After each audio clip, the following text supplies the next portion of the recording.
Selamat siang Pak, perkenalkan nama saya Irene Kamelia Banggur dari kelas 1C dengan NIM 2103030091. Di sini saya akan mereview kembali buku tentang dasar-dasar ilmu politik bab 4 yaitu demokratis. Bagian pertama yaitu beberapa konsep mengenai demokrasi. Ada bermacam-macam istilah demokrasi, yaitu ada yang dinamakan demokrasi konstitusional, demokrasi parlementer, demokrasi terpimpin, demokrasi Pancasila, demokrasi rakyat, demokrasi Soviet, demokrasi nasional, dan sebagainya. Semua konsep ini memakai istilah demokrasi yang menurut asal kata berarti rakyat berkuasa atas governed by the people. Kata Yunani demos berarti rakyat, kratos kratein berarti kekuasaan atau berkuasa. Sesudah Perang Dunia Kedua, kita melihat bahwa gejala secara formal demokrasi merupakan dasar dari kebanyakan negara di dunia. Menurut suatu penelitian yang diselenggarakan oleh UNESCO dalam tahun 1949, maka mungkin untuk pertama kali dalam sejarah demokrasi dinyatakan sebagai nama yang paling baik dan wajar untuk semua sistem organisasi politik dan sosial yang diperjuangkan oleh pendukung-pendukung yang berpengaruh. Akan tetapi, UNESCO juga menarik kesimpulan bahwa ide demokrasi dianggap ambigus atau mempunyai berbagai pengertian. Sekurang-kurangnya ada ambiguity atau ketentuan mengenai lembaga-lembaga atau cara-cara yang dipakai untuk melaksanakan ide atau mengenai keadaan kultural secara historis yang mempengaruhi istilah, ide, dan praktik demokrasi. Di samping itu, ada dua kelompok aliran yang paling penting, yaitu demokrasi konstitusional dan satu kelompok aliran yang dinamakan dirinya demokrasi, tetapi pada hakikatnya mendasarkan dirinya pada komunisme. Kedua kelompok di atas juga merupakan aliran demokrasi yang mula-mulanya berasal dari Eropa, tetapi sesudah Perang Dunia Kedua yang didukung oleh beberapa negara baru di Asia. Adapun negara-negara yang ingin mencita-citakan demokrasi konstitusional, yaitu India, Pakistan, Filipina, dan Indonesia. Negara-negara tersebut menginginkan demokrasi konstitusional, tetapi mereka memiliki berbagai macam bentuk pemerintah dan gaya hidup dalam negara-negara mereka. Demokrasi Indonesia, yaitu demokrasi yang berdasarkan Pancasila, masih dalam taraf perkembangan dan mengenai sifat-sifat dan ciri-cirinya terdapat berbagai taswiran serta pandangan. Di samping itu, ada pula penjelasan Undang-Undang Dasar mengenai sistem pemerintah negara, yaitu yang pertama, Indonesia ialah negara yang berdasarkan atas hukum. Negara Indonesia berdasarkan atas hukum, tidak berdasarkan kekuasaan belaka. Yang kedua, sistem konstitusional. Pemerintah berdasarkan atas sistem konstitusi. Hukum dasar tidak bersifat absolut dan kekuasaan yang tidak terbatas.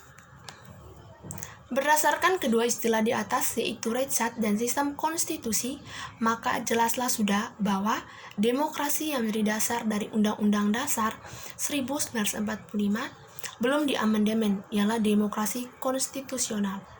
Corak khas dari demokrasi Indonesia yaitu kerakyatan yang dipimpin oleh hikmat kebijaksanaan dalam permusyawaratan perwakilan dimuat dalam pembukaan Undang-Undang Dasar 1945. Bagian selanjutnya, demokrasi konstitusional.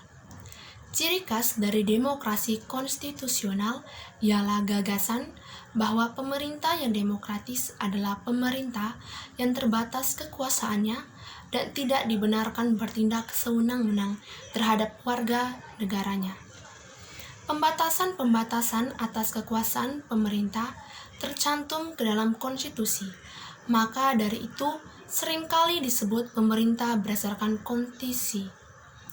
Gagasan bahwa kekuasaan pemerintah perlu dibatasi penuh dirumuskan oleh seorang ahli sejarah Inggris, Lord Acton, mengingat bahwa pemerintah selalu diselenggarakan oleh manusia dan bahwa pada manusia itu tanpa kecuali melekat banyak kelemahan. Pada waktu demokrasi konstitusional muncul sebagai suatu program dan sistem politik yang konkret, yaitu pada akhir abad ke-19, dianggap bahwa pembatasan atas kekuasaan negara sebaiknya diselenggarakan dengan suatu konstitusi tertulis yang dengan tegas menjamin hak-hak asasi dari warga negara. Kekuasaan juga dibagi sedemikian rupa sehingga kesempatan penyalahgunaan guna diperkecil, yaitu dengan cara menyerahkan kepada beberapa orang atau badan dan tidak memusatkan kekuasaan pemerintah dalam tangan satu orang atau satu bulan. Demokrasi baru pada akhir abad ke-19 mencapai wujud yang konkret, tetapi ia sebenarnya sudah mulai berkembang di Eropa Barat dalam abad ke-15 dan ke-16. Maka dari itu, wajah demokrasi abad ke-19 menonjolkan beberapa asas yang dengan susah payah telah dimenangkan, seperti misalnya kebebasan manusia terhadap segala bentuk kekangan dan kekuasaan sewenang-wenang, baik di bidang agama maupun di bidang pemikiran serta di bidang politik. Demokrasi juga tidak sesuatu yang statis, dan dalam abad ke-20, terutama sesudah Perang Dunia Kedua, negara demokrasi telah melepaskan pandangan bahwa peranan negara hanya terbatas pada mengurus kepentingan bersama. Demokrasi abad ke-20 tidak lagi membatasi diri pada aspek politik saja seperti dalam abad ke-19, tetapi meluas mencakup juga segi-segi ekonomi sehingga pragmatis sebagai hasil dari usaha mengatasi tantangan-tantangan yang dihadapi dalam abad ke-20. Perkembangan ini telah terlaksana secara evolusioner. Selanjutnya, bagian ketiga, sejarah perkembangan. Pertumbuhan demokrasi telah mencakup beberapa asas dan nilai yang diwariskan kepadanya dari masa yang lampau, yaitu gagasan-gagasan mengenai demokrasi dari kebudayaan Yunani kuno dan gagasan mengenai kebebasan beragam yang dihasilkan oleh aliran reformasi serta perang-perang agama yang menyusul. Sistem demokrasi terdapat di negara kota Yunani kuno, yaitu pada abad ke-6 sampai abad ke-3 sebelum Masehi. Merupakan demokrasi langsung, yaitu bentuk pemerintahan yang dimana hak untuk membuat keputusan-keputusan politik dijalankan secara langsung oleh seluruh warga negara yang bertindak berdasarkan prosedur mayoritasnya. Sifat-sifat langsung dari demokrasi Yunani dapat diselenggarakan secara efektif karena berlangsung dalam kondisi yang sederhana. Wilayahnya terbatas serta jumlah penduduk sedikit, sekitar 300.000 penduduk dalam satu negara kota. Dalam negara modern, demokrasi tidak lagi bersifat langsung, tetapi merupakan demokrasi berdasarkan perwakilan. Gagasan-gagasan demokrasi lebih boleh dikatakan hilang dari muka dunia barat waktu bangsa Romawi yang sedikit banyak masih dikenal kebudayaan Yunani dikalahkan oleh suku bangsa Eropa Barat dan benua Eropa memasuki abad pertengahan 600 sampai 1400.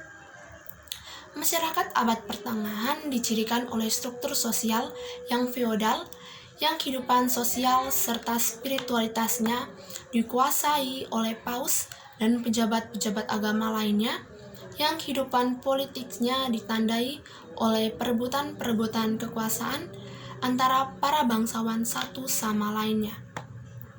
Sebelum abad pertengahan berakhir dan pada permulaan abad ke-16, di Eropa Barat muncul negara-negara nasional dalam bentuk yang modern. Eropa Barat mengalami beberapa perubahan sosial dan kultural yang mempersiapkan jalan untuk memasuki zaman yang lebih modern, di mana akal dapat memerdekakan diri dari pembatasan-pembatasan.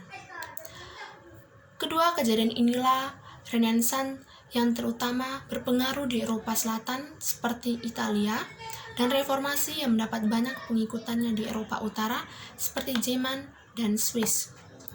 Renaissance adalah aliran yang menghidupkan kembali minat kepada kesusastraan dan kebudayaan Yunani kuno yang selama ini abad pertengahan telah disisihkan. Aliran ini membelokkan perhatian yang tadinya semata-mata diarahkan kepada tulisan-tulisan keagamaan ke arah soal-soal keduniawian dan mengakibatkan timbulnya pandangan-pandangan baru. Reformasi serta perang-perang agama yang menyusul akhirnya menyebabkan manusia berhasil melepaskan diri dari penguasaan gereja, baik di bidang spiritual dalam bentuk dogma maupun di bidang sosial dan politik. Hasil dari pergumulan ini adalah timbulnya gagasan-gagasan mengenai perlunya adanya kebebasan beragama, serta ada garis pemisah yang tegas antara soal-soal agama dan soal-soal keduniawian, khususnya di bidang pemerintahan. Ini dinamakan pemisahan antara gereja dan negara. Yang keempat, demokrasi konstitusional abad ke-19, negara hukum klasik. Sebagai akibat dari kebingungan untuk menyelenggarakan hak-hak politik, itu secara efektif timbullah gagasan bahwa cara yang terbaik untuk membatasi kekuasaan pemerintah ialah dengan suatu konstitusi. Apakah ia bersifat naskah atau tidak bersifat naskah? Konstitusi itu menjamin hak-hak politik dan menyelenggarakan pembagian kekuasaan negara sehingga kekuasaan eksekutif diimbangi oleh kekuasaan parlemen dan lembaga-lembaga hukum. Gagasan ini dinamakan konstitusionalisme, sedangkan negara-negara yang menganut gagasan ini dinamakan constitutional state atau Rechtsstaat. Menurut Karl J. Freund, konstitusionalisme adalah gagasan bahwa pemerintah merupakan suatu kumpulan aktivitas yang diselenggarakan atas nama rakyat, tetapi yang tunduk kepada beberapa pembatasan yang dimaksud untuk memberi jaminan bahwa kekuasaan yang diperlukan untuk pemerintahan itu tidak disalahgunakan oleh mereka untuk memerintah. Pada awal abad ke-19 dan permulaan abad ke-20, gagasan-gagasan mengenai adanya pembatasan mendapat perumusan yuridis. Ahli-ahli Eropa kontinental seperti Immanuel Kant dan Frederick Julius Stahl memakai istilah Rechtsstaat, sedangkan ahli Anglo-Saxon seperti A.V. Dicen memakai istilah Rule of Law. Oleh Stahl disebut 4 unsur Rechtsstaat dalam arti klasik, yaitu hak-hak manusia, pemisahan atau pembagian kekuasaan untuk menjamin hak-hak itu, pemerintah berdasarkan peraturan-peraturan, dan peradilan administrasi dalam perselisihan. Yang kelima, demokrasi konstitusional abad ke-20. Dalam abad ke-20, terutama sesudah Perang Dunia Kedua, telah terjadi perubahan-perubahan sosial dan ekonomi yang sangat besar. Perubahan-perubahan ini disebabkan oleh beberapa faktor, antara lain banyaknya kecaman terhadap akses-akses dalam industrialisasi dan sistem kapitalis, tersebarnya paham-paham sosialisme yang menginginkan pembagian kekayaan secara merata, serta kemenangan dari beberapa partai sosialis di Eropa seperti di Swedia dan Norwegia. Gagasan-gagasan bahwa pemerintah dilarang campur tangan dalam urusan warga negara baik di bidang sosial maupun di bidang ekonomi, lambat laun berubah menjadi gagasan-gagasan bahwa pemerintah bertanggung jawab atas kesejahteraan rakyat dan karenanya harus aktif mengatur kehidupan ekonomi dan sosial. Dewasa ini dianggap bahwa demokrasi harus meluas, mencangkup dimensi ekonomi dengan suatu sistem yang menguasai kekuatan-kekuatan ekonomi dan yang berusaha memperkecil perbedaan sosial dan ekonomi, terutama perbedaan-perbedaan yang timbul dari distribusi kekayaan yang tidak merata. Negara-negara semacam ini dinamakan negara kesejahteraan atau negara yang memberi pelayanan kepada masyarakat. Pada dewasa ini, negara-negara modern mengatur soal-soal pajak, upah minimum, pensiun, pendidikan umum, asuransi, mencegah atau mengurangi pengangguran dan kemelaratan serta timbulnya perusahaan-perusahaan raksasa, dan mengatur ekonomi sedemikian rupa sehingga tidak diganggu oleh depresi dan krisis ekonomi. Karena itu, pemerintah dewasa ini mempunyai kecenderungan untuk memperluas aktivitasnya. Di samping itu juga ada pula syarat-syarat untuk terselenggaranya pemerintah yang demokratis di bawah rule of law ialah yang pertama, perlindungan konstitusional dalam arti bahwa konstitusi selain menjamin hak-hak individu harus menentukan pula cara prosedural untuk memperoleh perlindungan atas hak-hak yang dijamin. Yang kedua, badan kehakiman yang bebas dan tidak memihak. Ketiga, pemilihan umum yang bebas. Keempat, kebebasan untuk menyatakan pendapat. Kelima, kebebasan untuk berserikat atau berorganisasi dan beroposisi. Dan yang terakhir yaitu yang keenam, pendidikan kewargaan negaraan. Selanjutnya, perkembangan demokrasi di Asia, Pakistan, dan Indonesia. Sesudah berakhirnya Perang Dunia Kedua, muncul beberapa negara di Asia dan Afrika. Walaupun negara-negara baru itu banyak berbeda satu sama lain, baik mengenai kebudayaan, keadaan geografisnya, maupun perkembangan sejarah. Tetapi pada hakikatnya, semua negara itu menghadapi satu persoalan yang sama, yaitu bagaimana mengubah suatu masyarakat agraris yang banyak ciri-ciri tradisionalnya, susunan masyarakat berlapis serta tingkat ekonominya rendah, menjadi suatu negara yang modern, yang tingkat ekonominya lebih tinggi sesuai dengan rakyatnya. Dalam usaha membangun negara pada masa pasca Perang Dunia Kedua tersebut, ada negara-negara yang tertarik oleh pola komunis seperti Cina dan Korea Utara. Tapi banyak pula negara yang tertarik untuk membentuk sistem politik yang sedikit banyak berpegang pada beberapa asasi pokok dari demokrasi konstitusional, seraya memperkembangkan corak khas budaya politik masing-masing.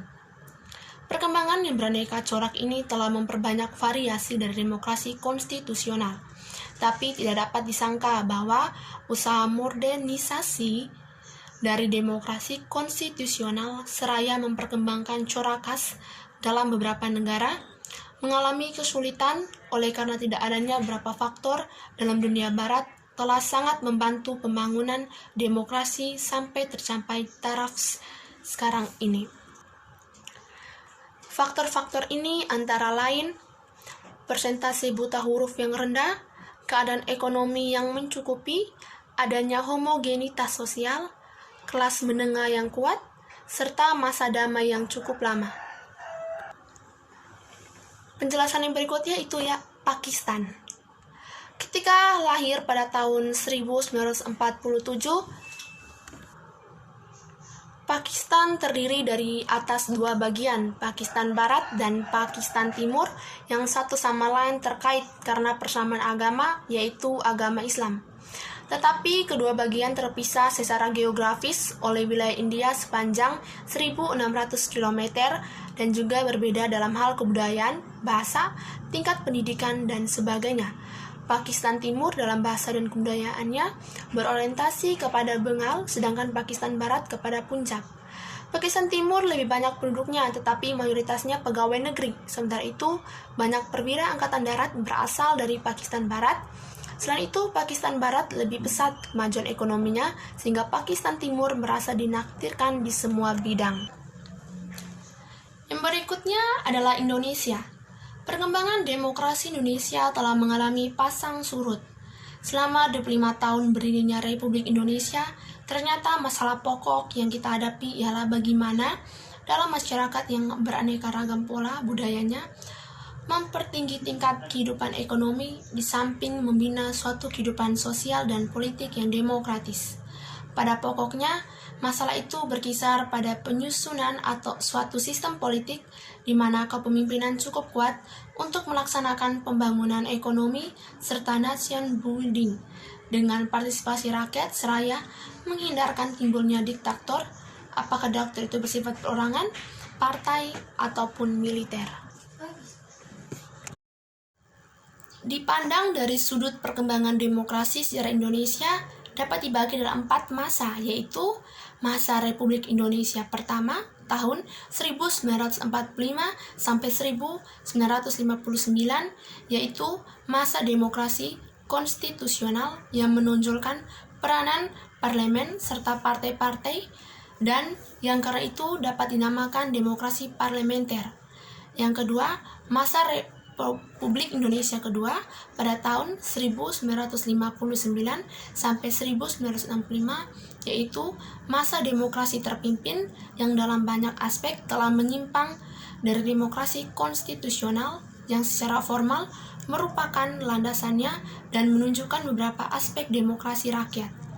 Yang berikutnya, masa Republik Indonesia III, yaitu pada tahun 1965 sampai 1998, yaitu demokrasi Pancasila yang merupakan demokrasi konstitusional yang menonjolkan sistem presidensial. Dan yang terakhir yaitu masa Republik Indonesia keempat tahun 1998 sampai sekarang, yaitu 2021, yaitu masa reformasi yang menginginkan tegaknya demokrasi Indonesia sebagai koreksi terhadap praktik-praktik politik yang terjadi pada masa Republik Indonesia ketiga. Demikian hasil review saya dari buku Dasar-Dasar Ilmu Politik bab 4 tentang demokrasi. Atas perhatian Bapak, saya ucapkan terima kasih. Selamat siang.